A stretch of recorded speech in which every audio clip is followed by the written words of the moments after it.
Hi friends, அனைவருக்கும் வணக்கம். நான் பிரகாஷ் பேசுகிறேன். இந்த வீடியோவில் எதை பற்றி சொல்ல போகிறேன்னா, ஏற்றுமதி தொழில், அதில் ஆர்டர்ஸ் எப்படி எடுக்கிறது, எவ்வளோ கஷ்டமான ஒரு காரியம் அப்படின்றத பற்றிலாம் நான் இங்கே சொல்ல போகிறேன். முக்கியமாக நம்மளுடைய சேனல் சப்ஸ்கிரைபர் ஒருத்தர் நம்ம சேனலில் பார்த்துட்டு என்கிட்ட இந்த சைனாவிலேருந்து குட்ஸை இம்போர்ட் பண்ணுறது எப்படி அப்படின்னு நான் நிறைய விஷயங்கள் டீச் பண்ணியிருக்கேன். அதே மாதிரி ப்ராக்டிக்கலாகவும் என்ன பண்ணிகிட்ருக்கேன்னா, சைனாவிலேருந்து குட்ஸை இம்போர்ட் பண்ணி டெலிவரி கொடுத்துட்ருக்கோம் எங்கள் டீம் மூலமாக. அவர் அந்த ஒரு பெய்டு கன்சல்டிங்காண்டி வந்தார். பே பண்ணிவிட்டு என்கிட்ட டிஸ்கஸ் பண்ணார். அவர் டிஸ்கஸ் பண்ணும்போது அவர் இம்போர்ட் பற்றி மட்டும் பேசலை, அவர் எக்ஸ்போர்ட் பற்றியும் என்கிட்ட நிறையா டவுட்ஸ் கேட்டார்.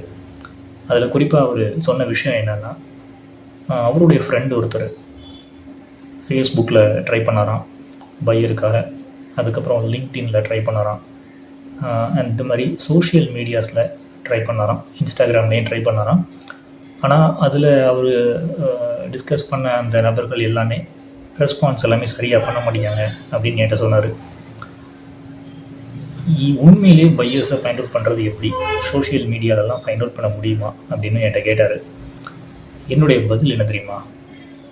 சோஷியல் மீடியாவாக இருந்தாலும் சரி, B2Bயாக இருந்தாலும் சரி, பையர்ஸ் எல்லாமே அந்த ஆன்லைன் மூலமாக ஃபைண்ட் அவுட் பண்ணுறதுங்கிறதே ஒரு வெரி டிஃபிகல்ட்டான ஒரு ப்ராசஸ் தான். யார் நல்லவங்க யார் கெட்டவங்க அப்படின்லாம் நம்ம ஐடென்டிஃபை பண்ணவே முடியாது. யார் நம்மக்கிட்ட பேமெண்ட் பண்ணி சாம்பிள்ஸ் வாங்குகிறாங்களோ, யார் நம்மக்கிட்ட பேமெண்ட்டு பண்ணி குட்ஸை வாங்குகிறாங்களோ அவங்க தான் நல்லவங்க, அவ்வளோதான். அவங்க தான் குட் பையர். நீங்கள் B2Bயில் ட்ரை பண்ணாலும் சரி, சோஷியல் மீடியாஸ் லைக் ஃபேஸ்புக், இன்ஸ்டாகிராமில் ட்ரை பண்ணாலும் சரி, பேமெண்ட்டு வாங்காமல் மட்டும் யாருக்கும் குட்ஸ் எல்லாம் அனுப்பாதீங்க. ஈவன் சாம்பிள்ஸ் கூட நீங்கள் பேமெண்ட் வாங்காமல் அனுப்பாதீங்க. இது வந்து ரொம்ப முக்கியமான விஷயம். அப்போது சோஷியல் மீடியாலையும் ஃபைண்ட் அவுட் பண்ண முடியாது.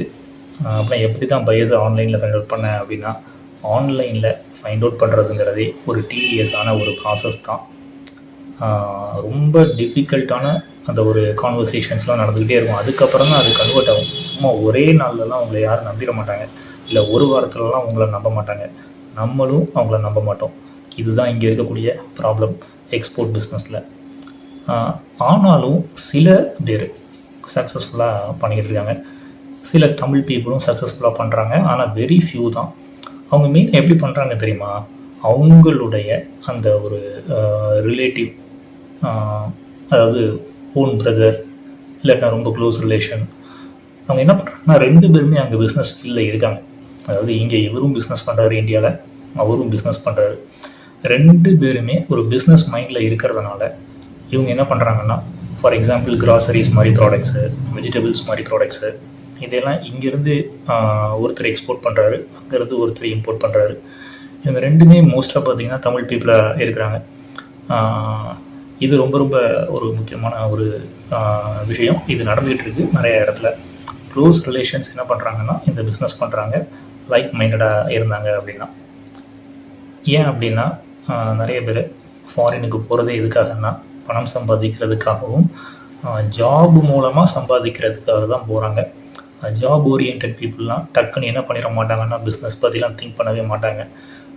99% திங்க் பண்ண மாட்டாங்க.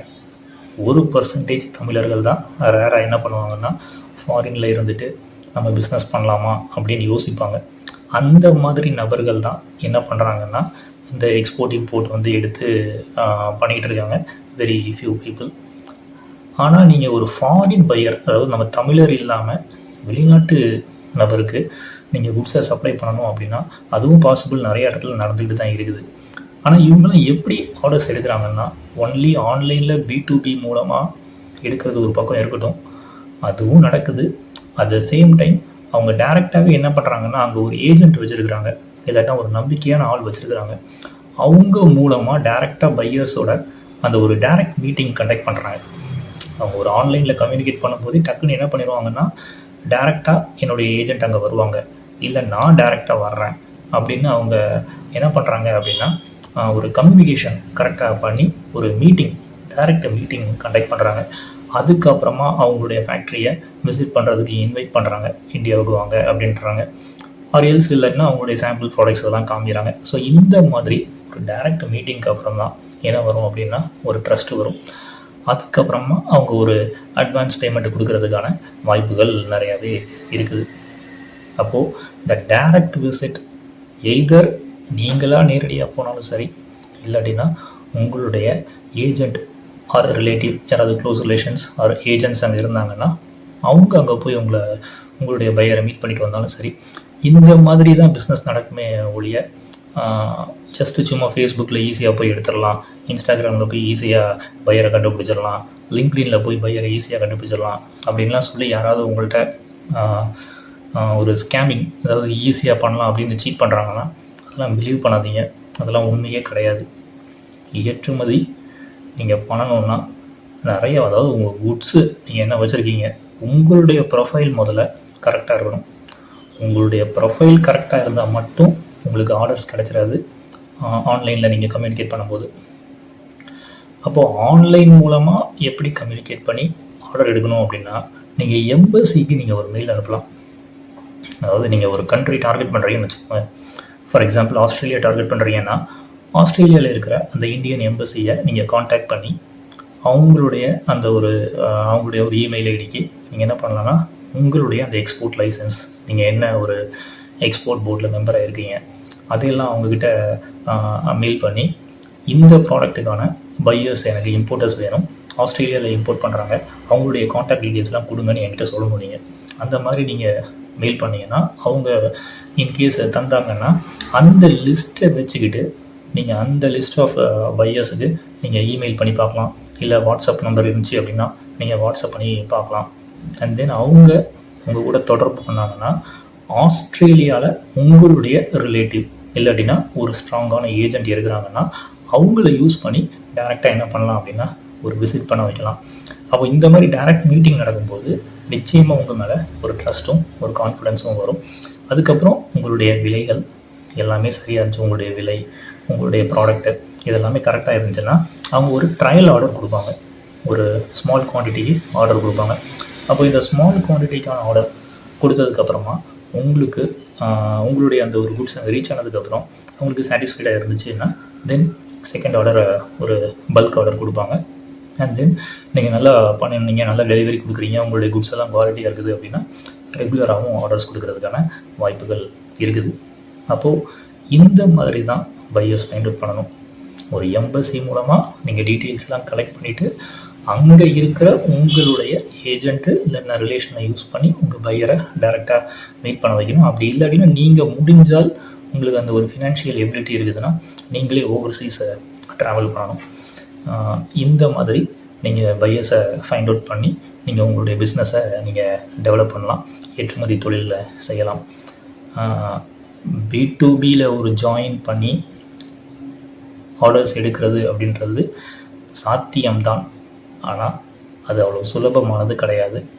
Lot of conversations, lot of discussions ரொம்ப நாள் நடக்கும். அதுக்கப்புறம் உங்கள் மேலே நம்பிக்கை அவருக்கு முழுசாக வந்து அவர் ஒரு ஜென்யூன் பையராக இருந்தாருன்னா உங்களுக்கு அந்த ஃபுல் பேமெண்ட் பண்ணி உங்கள்கிட்ட ஒரு சாம்பிள்ஸ் ஆர்டர் கொடுக்கறதுக்கான வாய்ப்புகள் இருக்குது. அண்ட் தென் இந்த ட்ரேட் எக்ஸிபிஷன்ஸ், ட்ரேட் ஷோஸ் இதெல்லாம் நடந்துகிட்டு இருக்குது, வெளிநாட்டில் நடக்குது. உங்களுக்கு ஃபினான்ஷியலி நீங்கள் ஸ்ட்ராங்காக இருந்தீங்கன்னா உங்கள் ப்ராடக்டை கொண்டு போய் நீங்கள் என்ன பண்ணலான்னா அந்த ஒரு கண்ட்ரிலே நீங்கள் எக்ஸிபிட் பண்ணலாம். அங்கே அந்த ஃபாரினர்ஸ் எல்லாமே வருவாங்க, அந்த ஃபாரின் பையர்ஸ்லாம் வருவாங்க. அவங்க காண்டாக்ட் டீட்டெயில்ஸ் எல்லாமே நீங்கள் வாங்கி வச்சுக்கோங்க. வாங்கி வச்சுட்டு அவங்க கூட கம்யூனிகேட் பண்ணியும் நீங்கள் ஆர்டர்ஸ் எடுக்கிறதுக்கான முயற்சிகளில் இறங்கலாம். இது அந்த நாட்டுக்கே போய் உங்களுடைய ப்ராடக்டை எக்ஸிபிட் பண்ணுறது, ட்ரேட் ஷோஸில் பார்ட்டிசிபேட் பண்ணுறது அப்படின்றது அந்தந்த எக்ஸ்போர்ட் ப்ரமோஷன் கவுன்சில் அந்த போர்டு என்ன பண்ணுறாங்கன்னா பண்ணித்தராங்க. அப்போ நீங்கள் அந்த போர்டு மூலமாக அவங்க சொல்கிற அந்த கண்ட்ரியில் ஏதோ ஒரு கண்ட்ரியில் ட்ரேட் ஃபேர் நடக்குது அப்படிம்பாங்க, அந்த ஒரு ஃபீஸ் ஸ்ட்ரக்சர் என்னெல்லாம் கேட்டுட்டு உங்களுக்கு ஃபினான்ஷியலி நீங்கள் ஒரு ஸ்ட்ராங்கான ஒரு நபராக இருந்தீங்கன்னா அந்த ஃபீயை பே பண்ணிவிட்டு நீங்கள் போய் ஒரு முயற்சி பண்ணி பார்க்கலாம். இந்த மாதிரி நிறைய வேஸ் இருக்குது. நான் எக்ஸாக்டாக நான் தான் சொல்லணுங்கிறது கிடையாது. நம்ம இந்த காலத்தில் நமக்கு ஏஐ, ஆர்டிஃபிஷியல் இன்டெலிஜென்ஸுங்கிற ஒரு விஷயம் இருக்குது. நீங்கள் கூகுளில் சர்ச் பண்ணாலே உங்களுக்கு எல்லா ஆன்சரும் கிடச்சிட போகுது. ஸோ நீங்கள் என்னுடைய வீடியோவை நீங்கள் இப்போ பார்த்துருக்கீங்க, அதே சமயத்தில் நீங்கள் அந்த கூகுள்லேயும் நீங்கள் சர்ச் பண்ணி எல்லா ரிசோர்ஸஸும் நீங்கள் எடுத்து பாருங்கள், உங்களுக்கு உண்மை என்ன அப்படின்றது தெரிய வரும். நம்மளுடைய சேனலில் நான் மெம்பர் ஒன்லி வீடியோஸ் மூலமாக ஏற்றுமதி தொழில் சொல்லி கொடுத்துட்ருக்கேன். அதே மாதிரி ஏற்றுமதிக்கு தேவையான டாக்குமெண்ட்ஸ், அதுக்கப்புறம் அந்த எஃப்ஓபி சிஓ ப்ரைஸ் கால்குலேட்டர், இது எல்லாமே நம்மளுடைய சேனல் மெம்பர்ஸ் என்ன பண்ணிக்கலாம் அப்படின்னா டவுன்லோட் பண்ணி எடுத்துக்கலாம் அப்படின்ற ஒரு ஆப்ஷனும் நான் நம்மளுடைய இதில் வச்சுருக்கிறேன், சேனலில் வச்சுருக்கேன். அதே மாதிரி இம்போர்ட் பிஸ்னஸ், சைனாலேருந்து எப்படி இம்போர்ட் பண்ணுறது அப்படின்றதுக்கும் என்ன பண்ணுறேன்னா நிறையா வீடியோஸ் பப்ளிஷ் பண்ணியிருக்கேன். அண்ட் தென் சைனாலேருந்து டேரெக்டாக இம்போர்ட் பண்ணி நானே என்ன பண்ணுறேன் அப்படின்னா டெலிவரி கொடுத்துக்கிட்டு இருக்கேன். And also lot of agents all over the world நம்மளுடைய இதில் இருக்காங்க, டீமில் இருக்காங்க. லைக் ஸ்ரீலங்காவில் ஏஜென்ட்ஸ் இருக்காங்க, சைனாவில் ஏஜென்ட்ஸ் இருக்காங்க. இவங்களெல்லாம் யூஸ் பண்ணி நம்ம வந்து ஒரு ஏற்றுமதி அடி இறக்குமதியை ஸ்மூத்தாக எப்படி பண்ணுறது அப்படின்றத நாங்கள் பண்ணிக்கிட்டு இருக்கோம். என்னுடைய அடுத்த வீடியோவை நான் வேறு ஒரு நல்ல பதிவோட உங்களை வந்து சந்திக்கிறேன். அது வரைக்கும் உங்களிடமிருந்து விடைபெறுவது பிரகாஷ். நன்றி, வணக்கம்.